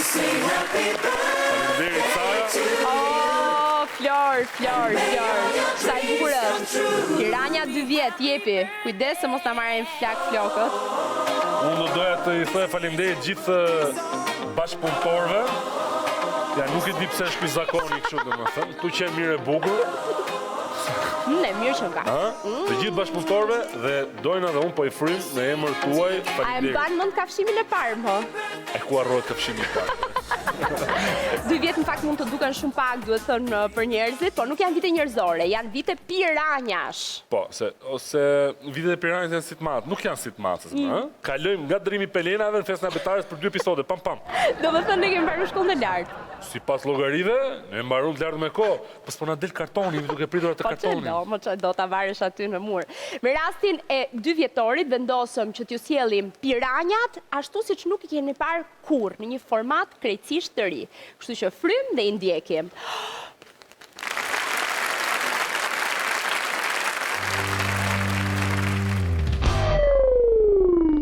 Të merresh me gazetari investigative, do me thënë që ti të përpiqesh zbulosh korrupsionin edhe të sjellësh drejtësinë e munguar për njerëzit, dhe u mendoj që piranjat ja kanë dalë me shumë sukses gjatë këtyre 2 viteve. Për këtë arsye, në fakt nuk do doja të falenderoja njerëzit e rëndësishëm të këtij programi, ata që janë përpara kuintave, po do doja të bëja një falënderim për ata që janë heronjtë e eshtur prapa dritave të zhurmshme që ofron Piranja, sepse përpjekja e tyre për të sjellë drejtësi është gjithmonë një përpjekje e admirueshme. Piranjat nga vetë emri është një emër i cili mund ngjalli frikë, pasi piranjat janë specie të cilat në dhënë të tyre kafshojnë dhe duan mish. Piranjat syri televizionit vërtet i ngjallin frikë, po ngjallin frikë atyre që janë korruptuar, atyre që bën skandale, atyre që dëmtojnë shoqërinë. Pra mund të them plot gojën që Piranjat është një emision i dobishëm dhe unik për median shqiptare, por ajo që do sugjeroja unë është që të rregulloj pak raportin e pedofilëve me zyrtarëve të korruptuar. Të paktën të jetë i barabartë, ose më mirë të jetë në anën e zyrtarëve të korruptuar. Piranjat janë një stil krejt i ri gazetarisë investigative në Shqipëri. Kanë një ngjashmëri shumë madhe me ato të lejeneve që nga të frymëzuar, por që në Shqipëri janë gjithmonë e freskët, asnjë s'bëhet e mërzitshme, me shumë humor dhe besoj që e ka krijuar një origjinalitet e dallon menjëherë që në pamjen e parë, sapo fillon emisioni. Piranjat nga fillimi deri këtu ka arritur në të gjitha nivelet e shoqërisë të shërbejë qytetarëve dhe të diskreditoj keqbërësit. Vetëm gjë që ngjan Piranjat me spakun është që pasi vërtet i ka bërë gjitha këto, por nuk ka arritur akoma te Tirana. E ndjek me emisionin Piranjat, është një emision i jashtëzakonshëm i cili ofron shumë përmbajtje të mirë, sidomos pjesa e hulumtimeve dhe zbulimi i rasteve, sidomos zbulimi i pedofilëve. Duke qenë se Piranjat e kanë mbulu edhe një pjesë të madhe të zbulimeve të ndryshme në Kosovë dhe Kosovën, është impakti sikur të ishte një emision që zhvillohet dhe është krijuar në Kosovë. Kështu që jemi një si në Shqipëri si në Kosovë. Piranjave nuk i mungon asgjë, janë të përkryer, nëse mendoj që i mungon një zonë. Duke qenë se është emision dhe i kap ngjarje të cilat ndodhin në kohën reale dhe duke pasur shumë humor, kamera të fshehura dhe një moderim të jashtëzakonshëm nga jo, e bën një emision shumë të veçantë dhe shumë e shije. Unë uroj që Piranjat të zgjasin sa më shumë, të keni me edhe shumë vite në televizionet tona, duke bërë që të zbulohen edhe shumë raste tjera të këqija, ta kemi një shoqëri sa më të mirë dhe sa më të shëndetshme. Urime 2 vjetorin, ju paqen shumë gjatë meseve. Unë emisionin Piranja nuk e kam ndjekur që në puntatën e parë. Jo, sepse duke qenë pjesë e televizionit, pjesë e medias, unë pres gjithmonë që kur del një produkt i ri televiziv, të vi produkti te unë, edhe bëj një eksperiment paksa diabolik. Sa shpejt do të vi ky produkt i ri tek unë. Produkti erdhi që nga emri e kam menduar gjithmonë, sepse unë jam një ndjekës i lejene, duke qenë se i shoh, promovoj emisionet italiane. Erdhi produkt me një kamerë të fshehtë që është e paharrueshme edhe sot, kur një personazh i parlamentit shqiptar në ato vite ju propozua vendi i drejtorit televizionit. Por më pas pas, Piranjat erdhën dhe me qëllimin e tyre të vërtet që ishin rubrikat investigative. Kështu që unë kam përshtypjen se impakti parë i Piranjave, të paktën për mua, ka qenë pozitiv. Ose në një farë mënyre si paracetamoli, e blen për të pushuar edhe për të ulur temperaturën dhe e bën atë punë, kështu që edhe Piranjat mendoj se e bën punën e tyre. A përcjelli Piranjat, normalisht që i përcjelli, në fakt e di rrugtimin komplet të Piranjave, nuk kam dyshuar asnjëherë në suksesin e këtij emisioni, këtij formati, kam qenë shumë entuziast, edhe njëkohësisht vjen keq se hala se kemi bën një Piranjat tona na këtu në të shtatë, mbase e bëjmë ndonjë ditë. Nuk dija di me i bë mirë që i bëni këtë ekipi i juj, Taulonti, Vojo, Flori, Dojna, një gazetari e tillë çfarë bëjnë Piranjat nuk bëhet në Kosovë, nuk është bërë asnjëherë, duket gati e pamundur më bëj, kështu që kam përshtypjen Piranjat duhet më fokusu më shumë në Kosovë, për shkak se edhe keni audiencë Kosovë, pra njerëz e përcjellin Piranjat dhe e dinë se çfarë punë bëni tashmë.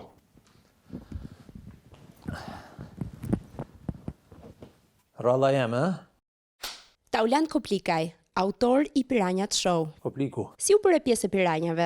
Ka qenë një ftesë, e cila erdhi që në nëntor të vitit 2021 për të marrë në dorë drejtimin e një emisioni të ri investigativ. Unë propozova atë që le të themi dija të bëja, versionin e lejene. Dhe atë kohë pata disa udhëtime nga Milano në Tiranë, takime me producentin Vojo Bregun, le të themi ngjizëm atë që është sot Piranjat. Megjithëse ishte shumë e guximshme si ide, ram gjithë dakord që ky është formati më i mirë i mundshëm për të bërë. Ishte një ftesë Antona Bilekajt për pirë një kafe dhe aty më tha që po bën një program i ri investigativ, e thash, okej, shumë mirë, po vi për respekt që t'ju shoh punën që keni bërë. Mbaj mend që kam thënë, nëse do të kishe një program shqiptar që do të prezantoja me qef, do të ishte Piranjat, sepse jam fanse e lejene dhe më pas sigurisht të versionit shqiptar Piranjat. Kur erdha pash videot e pedofilëve që kishin kapur e manjakëve dhe 2-3 hetime tjera, u ktheva kohën dhe thash deri, po, jam. Kur mu propozua nga producenti, nuk ishte asnjë hije dyshimi për atë pon e drejt për drejt që dash. Tash s'mund ta them unë që erdha këtu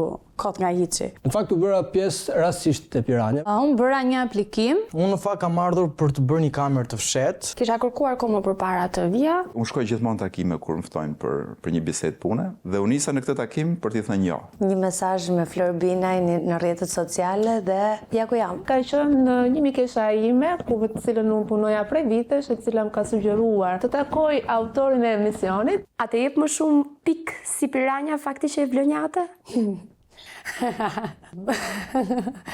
Po besoj se po. Çfarë cilësish duhet ketë një Piranja? Këmbgulse, pasionante, ta shijoj atë se çka ndërton. Jemi si superheroj në qytet. Në çdo moment duhet të jetë vigjilente për të nuhatur dhe për të arritur deri te preja.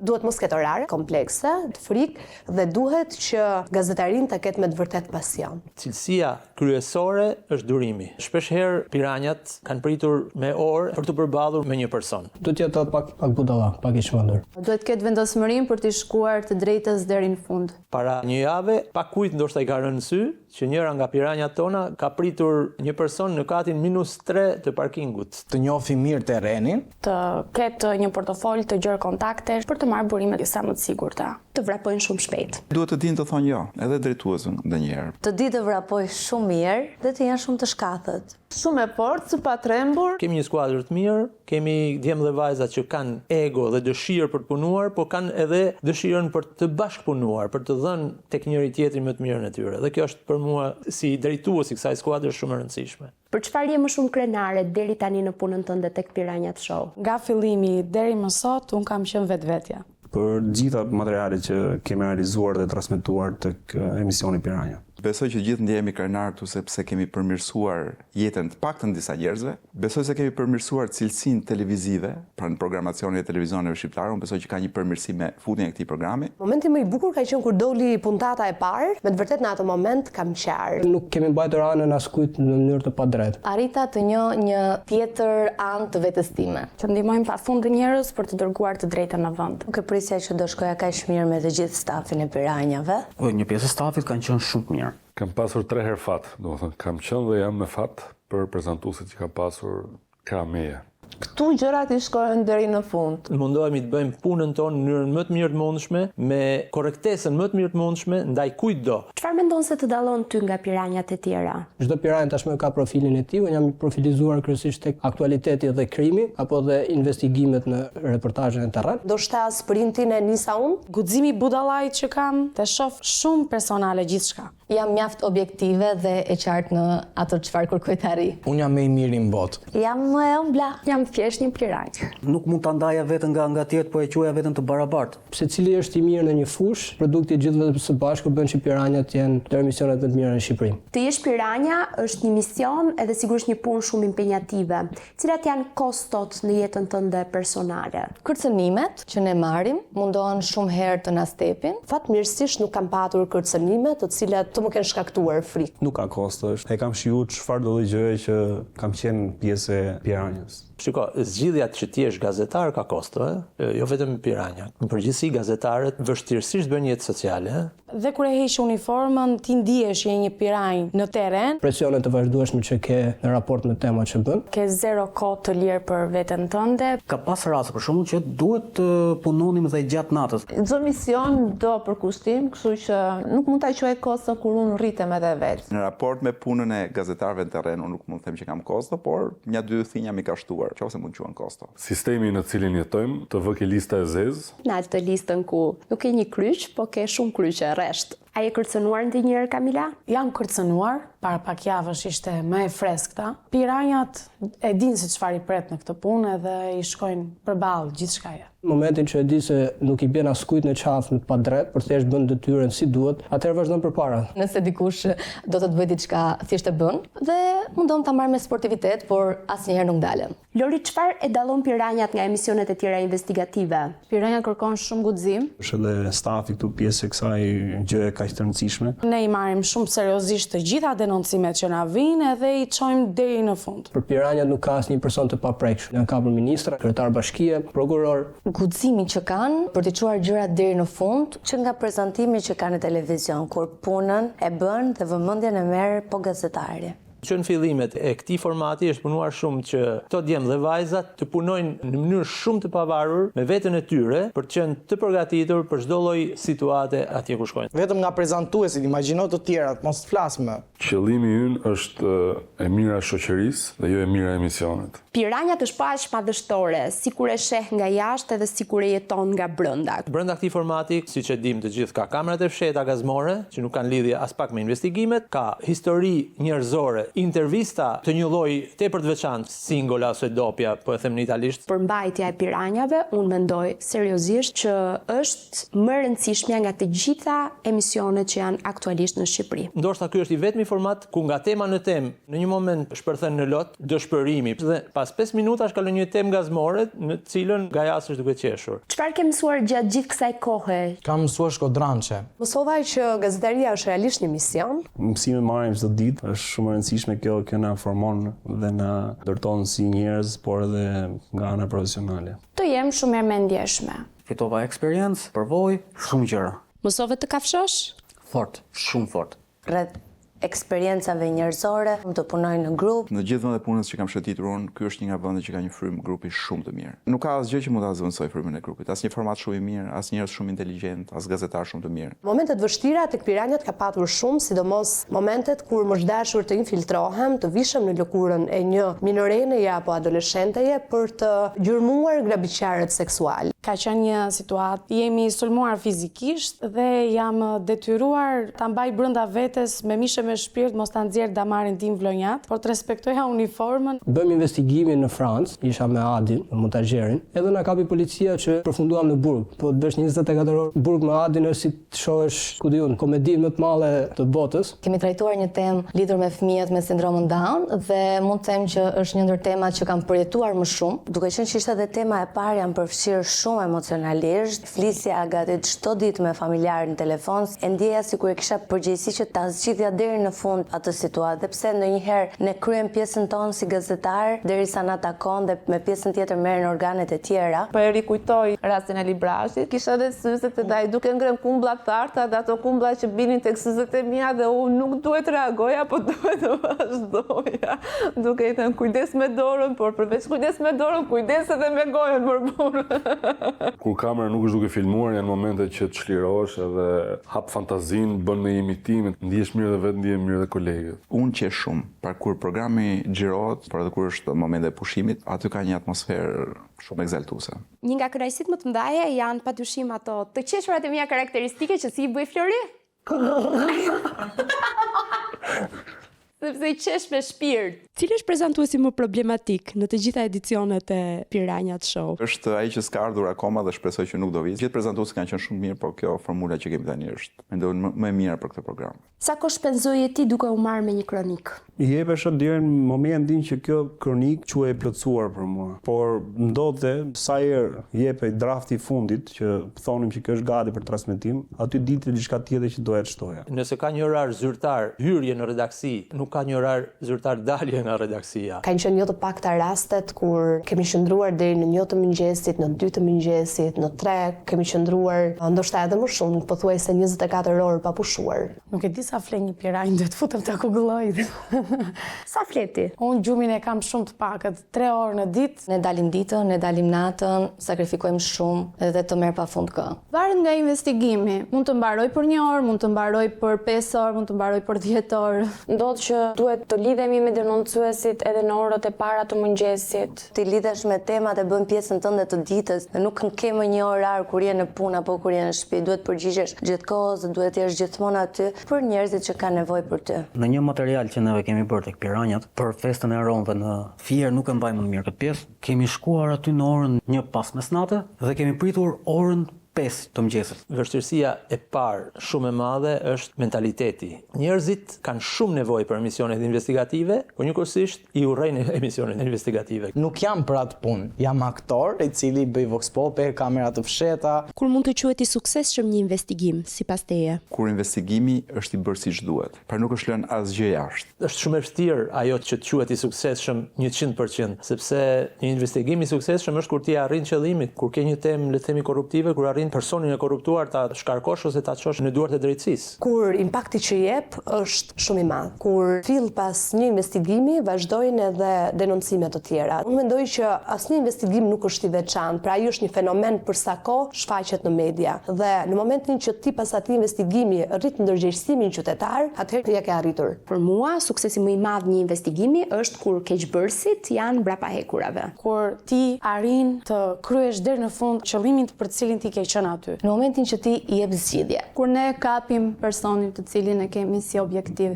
Kur mbyllet dhe kur agresori kapet. A duhet të ketë patjetër një partner një piranja për ta patur në krah dhe për ta mirë kuptuar në gjithë të profesion? Ka qenë shumë e vështirë në kohën time marrëdhënia me një partner kur unë nuk mund t'i dedikohesha, sigurisht, sepse pjesa më e madhe i dedikohet punës. Piranjat janë ankuar shumë për ty. Thon Taulanti nuk na lë kohë fare që të gjejmë një partner dhe të kemi kohë për dashuri. Si t'ja zgjidhim këtë hall? Unë e kam zgjidhur për vete, kështu që ta zgjidhem edhe këtë si unë. A është e vështirë për një piranja të krijojë një histori dashurie? Po, shumë e vështirë, sepse çdo person që na afrohet, ne e shohim me dyshim. Pse jo të mos jenë 2 partner piranja për shembull? Në rastin tim nuk është shumë e vështirë. Pse? Sepse kam arritur gjë gjuhën me partneren time dhe ajo fatmirësisht e kupton këtë punë. Unë kam kohë për dashuri, po s'ka partneri.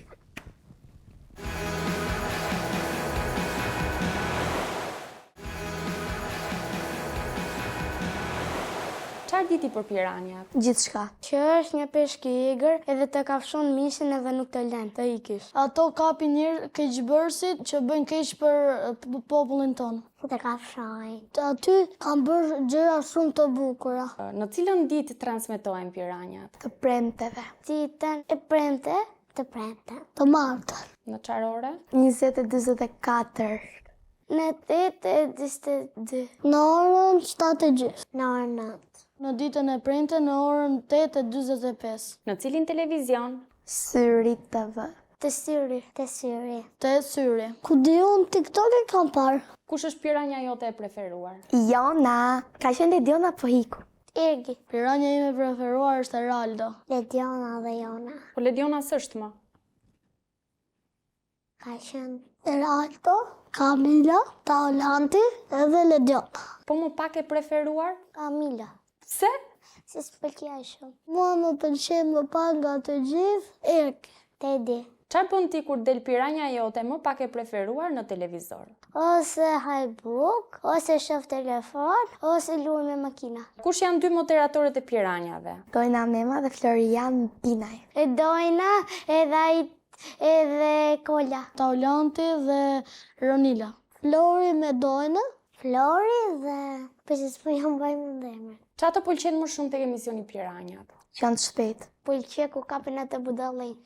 Se bëjnë mirë për popullin, që bëjnë gjëra të bukura, që ka vend të bukur. Ma më pëlqen për piranjat që të kafshojnë. Qa nuk të pëlqen ty tek piranjat? Që ndonjëherë si bëjnë bukur temat. Që të thëmbin njerëzit, që nuk të kafshojnë fort. Disa njerëz që bëjnë si budallëjt. Kur të rritesh, çfarë pune do doje të bëje tek piranjat? Në fakt kur të rritem nuk dua të punoj te piranjat, por do bëhem ekonomist. Moderatore. Gazetare. Kameraman si babi. Nuk u rritem të bëj mekanik. Përse duhet i ndjekin piranjat? Për t'i rritur viewersat. Po kaq pak? Po, ose shifeni se thjesht është emision i bukur, po. Piranjat janë më të mira që bëjnë do një lëvizje kështu. Bita ti e di se sa paguhet një piranj? 10.000 lekë? Nuk e di fare. Jo, as nuk duhet aty. Nuk më intereson se sa paguhen. Një piranj mund ta ketë 1.200, 1.300. Të pesë Vojo. Kush është Vojo? Shefi. Sa paguhen piranjat? Se di. 700 ose 900. Po një operator të piranjat? 10.000 lekë. 1.100, 1.200. 5.000 lekë. Se di. 1.000, 1.300. Qa do i thuash pak publikut që shikon piranjat? Të bësh pak publicitet edhe pastaj të ta thëmë. Po ngele të burë, duke ngacmu femrat vogla më për boll. Çfarë mendon ti kur i sheh piranja duke vrapuar pas të këqinjve? Inshallah si bit fikët se ju më fryma. Të pëlqen të jesh producente e piranjave nesër? Po, të shkollën prandaj. Shumë bukur. Këtë bungën e ju ikë se të haj tortën. Po ju në staf me ty. Pra ke gjithi natin me autorin e piranjave? Jo, kam me 2 personat të tjerë, po nuk mund t'ja themi emrat. Thuaj diçka piranjave. Vazhdoni dhe bëni sa më mirë për njerëzit. Janë më të mira që bëjnë gjëra të bukura, janë Spidermana, janë Hulko. Kujdes, edhe mini piranja të kafshojnë. Që jeni shumë bukur, edhe shumë shkathat. Vazhdoni kështu si që jeni. E mirë e mbyllim. Faleminderit. Ulu. Mirë se vjen në ashensor, si u zgjove ti sot. Je në puna po në shkoll, ti të mbar, ne të urojmë. Miqës më rrafën atë ditë. Unë me vogël, s'kisha parë në njërën e ashtu. Asnjëherë askush s'ka parë, po vjen një moment që e shef shambull. E di që je një pedofil Njertil? Shkruan për seks, për me të puth, për me të kacu, për me të... Edhe që pra të shkruajnë. Po për shkruaj. Pa, unë jam me vogël. Po më me vogël. Nuk mund të them gjë tjetër përveç se ndjej në veri për këta njerëz dhe ndjem krenare që ju ka marrë sa do pak në ndihmë të gjitha atyre vajzave që deri ato ditë kishin turp edhe frikë të denonconin të gjithë predatorët dhe përndjekësit e tyre. Lolo. Më sa e gjetën? Se gjeta la, kam një zane, zeta ne. Ai që këtë momentin e ka falë. Edhe 100 metrë do promi që do kanë më gjithë atë. Kemi bërë një udhëtim shumë të gjatë të lodhshëm, por pjesa më e vështirë nis tani nga ky plazh i Dunkirkut, qytetin të cilin deri tani e kemi njohur nga filmat e luftës. Një luftë e vogël na pret dhe ne. Ka qenë shumë i vështirë edhe janë disa kujtime që nuk do i harroj ndonjëherë. Ende nuk arrita kuptoj se si ato njerëz jetonin ato kushte me ditë dhe me javë, edhe ishte shumë i vështirë. Mendojmë se është momenti të hapni zarfin, zoti Gjuzi. Pasi e sheh për pak qaste, uragani i politikës shqiptare vendos të mësojë të vërtetën brenda zarfit. Është një nga materialet më të mira. Është punuar goxha fort për këtë gjë. Kam vdekur rreth 10 nuse të reja këtu në fshat. nga mushkrit janë bluz. Elëm. Keni ndotur mjedisin, konkretisht përrojnë e Zharzës, ku keni derdhur mbetje hidrokarburesh. Zoti Deta, thjesht po kërkojmë një përgjigje, pse nuk na jepni një përgjigje? Ka mundësi të mbash që mos. Zoti Deta, të lutem, mos shtyni, ju lutem, mos më shtyni, ju lutem. Shkuam në këtë terren dhe sollëm projetimet e tyre lidhur me pasojat që këto kompani shkaktojnë dhe jemi ndër të vetmit që arritëm të përballim drejtuesit e këtyre kompanive me pasojat që ato shkaktojnë.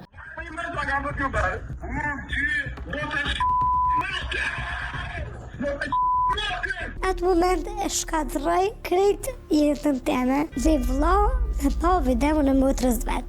Ky është një nga rastet që ne e kemi trajtuar më me shumë urgjencë për 24 orë. Kemi vajtur, e kemi marrë vajzën në Kosovë. Lidhen në lloj drogaxhie. Ti të tregoj ku janë? Shiringat në tokë? Ai që po lajt e ka bërë ka dalë. Ka pas faktikisht fare këto, po tashin pasi bën grumbullim. Droga sheshit këto. Tu nuk ka mbështetje. Funksionon as komunitet, as rehabilitim, as një pas padelet në xhep tu nuk bësh dot.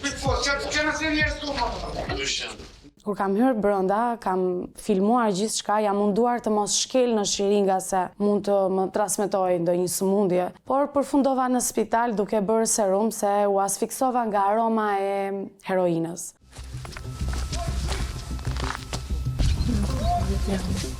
Pas ore pritje dhe ankthi, në të errur, më në fund marrin lajmin e mirë. Emiliano është gjetur nga agentët e policisë, të cilët po e sjellin poshtë. O gëzova? Po. Ha? Si, a jemi? Mirë. Na zemra vogël. Çfarëndjesia. Është një nga rastet më të vështira, por dhe më të bukura sepse pati një punë të lumtur. Kemi arritur të futemi. Nuk ka asnjë kusht sigurie. Pra ti mund ta shpulësh shtëpimin dhe të prishësh një proces gjyqësor. Janë fara kanabisi apo jo? Metoda e ekspertimit të tyre ka qenë një problem që në kohën që unë kam qenë një piranj dhe vazhdon të jetë një problem edhe sot. Në një qytet të vogël të veriut të Shqipërisë, që quhet Kukës, 4 burra misterios vendosnin në një shesh bustin e Sovranes më jetë gjatë të botës. Që ka shkullman a gjohën fantastike. Po çlidhe ka me ne, e ka boshatis Kuksin gjithë. Sa na e gjohë e ketë, gjohë e bukur. I papërshkueshëm është si emocion. Ka lënë mbresa. I luan her pas here në shtëpi? Ti rishohësh? I kam ripar, patjetër.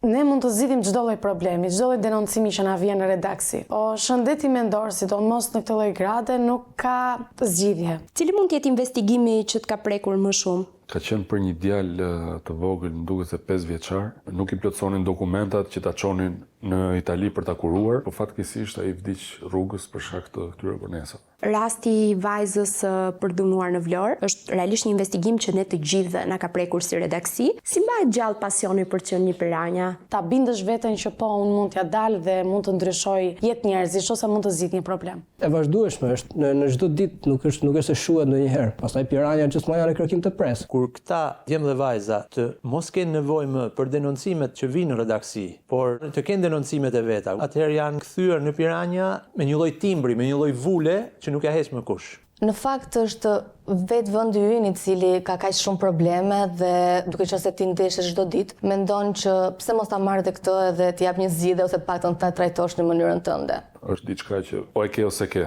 dhe ne kemi. Fama më përhapur këtu dhe më tregtueshmja është ajo e rrjeteve sociale. Piranjat kanë një fat shumë të madh që famën nuk e kanë në rrjetet sociale, famën e kanë në terren. Piranjat e prekin famën dhe ndërtojnë vetëm me punën e tyre. Këshilla që do jepje gazetarëve gjatë një investigimi. Mjafton që fakti që kanë në dorë dhe fakti me të cilin e përballin personin që ka bërë një shkelje të jetë sa më korrekt dhe sa më i saktë. Të punoj fort dhe të besoj që do ja dal. Mos u ndalni, bëjini gjërat ashtu siç duhen bërë, pa u censuruar në asnjë moment. Do jepje ndonjë këshill gazetarëve investigativ? Nëse duan të punojnë vërtet ashtu siç kanë titullin, le të vinë këtu. Një mesazh për audiencën në këtë 2 vjetor? Denonconi sa më shumë dhe vendi më i sigurt që mund t'i besoni, pse jo piranjat.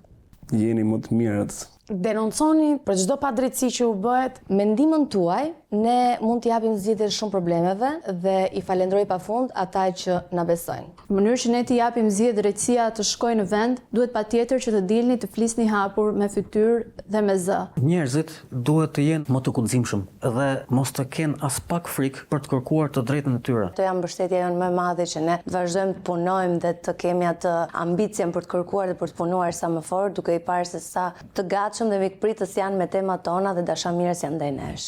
Të na ndiqni dhe keni parasysh mesazhet denoncimet niseni tek unë, tek adresa ime personale dhe jo tek faqja zyrtare e Piranjave. Kështu që unë duhet ta kap prajmin çdo të premte në orën 20:44 në Syri Televizion.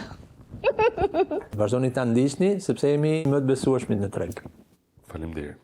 Ore vazhdoni na shkruani se ne kënaqemi me mesazhet tuaja edhe për te kësaj vlerësimi më i madh për ne është padyshim besimi juaj. Fakti që na besoni dhe e dini shumë mirë që ne i shkojmë misionit ton deri në fund. Kur të jeni me makinë në rrugë dhe merrni kthesën, ju lutem hapni sinjalin. Kjo është edhe në emrin tim, gjithashtu. Kush vrapon më shpejt? Operatori gjithmonë. Cili nga ata? Se ka Çfarë do duhet kishe bërë që nuk e ke bërë? Të hidhe një herë me parashut dhe si piranja ajrore të kapja gjallë në ajër. Një dy më një po kafe, shkova takova pastaj propozova, shkova qerasa, më duket vetëm si përgatet, je shumë mirë te. Dhe ti Flori. Po prit se nuk thash asgjë për ty. Flori, të kam shumë xhane dhe jam shumë e lumtur që jam krateje, po jo kështu për elozhe televizive, por realisht je prezantuesi më i rehatshëm, më komod për të prezantuar me. Sa do duhet kishe kamera, duke kjo skuqe këtë. Faleminderit Doni. Tani kjo është pyetje sugjeruar. Cila është piranja jote e preferuar? Ajo që të ka bërë pyetjen.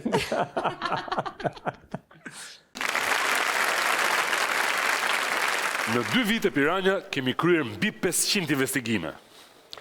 Që nga pronat, ashashi, dhuna në familje, varfëria, abuzimet në bashki, abuzimet me tenderat, ujë i pishëm, ndotja.